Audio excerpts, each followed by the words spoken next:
मित्रांनो नमस्कार. मी मनोज इंगळे, उद्योग मंत्र मराठीचा संस्थापक व अध्यक्ष. आज खूप इंटरेस्टिंग केस स्टडी आपल्याकडे आलेली आहे आणि ही केस स्टडी आपले जवळचेच आहेत उद्योग मंत्राचे.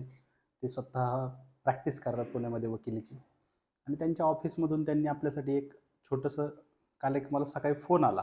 थोडं असं वाटलं की पॅनिक कॉल आहे की सर थोडेसे असं वाटलं की खूप काळजीने फोन करतायत की व्यवसाय संदर्भात मला थोडासा प्रॉब्लेम आहे आणि मला त्याच्यावरती तुमची मदत हवी आहे. तर केस स्टडी आपण डिस्कस करू. तर केस अशी होती की त्यांच्याकडे 8 वर्षापासून एक मेल एम्प्लॉई आहे आणि एक 2 ते 3 वर्षांपासून एक फिमेल एम्प्लॉई आहेत.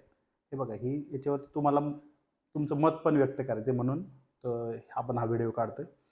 आणि एक ठराविक काळानंतर त्या दोघांमध्ये संबंध निर्माण झाले आणि आता ते पुढं काही लग्न करतील नाही करतील हा प्रश्न, पण ती गोष्ट त्यांना काही दिवसांपूर्वी रिव्हील झाली.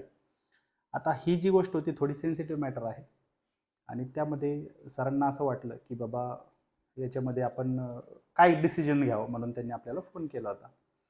तर ह्या केसमध्ये सरांचं असं मत होतं की आपण एक एम्प्लॉय कमी करावा आणि जो आपल्याकडे मेल एम्प्लॉय आहे 8 वर्षापासून, म्हणजे फिमेल एम्प्लॉयला कमी करू, का तर बाबा ते प्रकरण जे आहे ते पुढं आपल्या अंगलट येणार नाही. आणि त्यांचा व्ह्यू जो होता तो अगदी बरोबर होता. आणि दुसरी बाजू अशी होती की त्यांना ही पण भीती आहे की बाबा इन केस मी फिमेल एम्प्लॉईला जर काढलं तर कदाचित माझा 8 वर्षाचा मेल एम्प्लॉई मला सोडून जाऊ शकतो.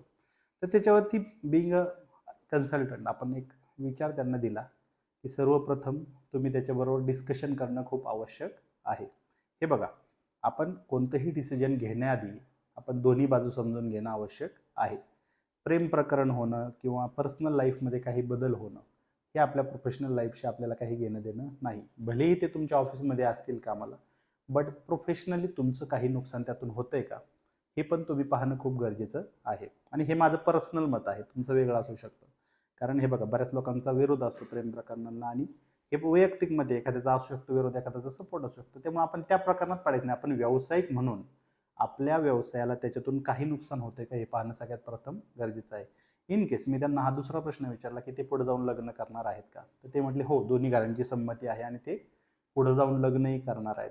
तर मग याच्यात एक आनंदाची गोष्ट अशी आहे की दोन्ही लोक जर ॲग्री असतील आणि दोन्ही फॅमिली जर रेडी असतील तर लग्न करणं किंवा प्रेम प्रकरणातून पुढे जाऊन मॅरेज होणं ही काही चुकीची गोष्ट वाटत नाही. कारण का त्यांनी दोघांनी त्यांच्या जागेवरती हे असणं आवश्यक आहे, आनंदी असणं आवश्यक आहे.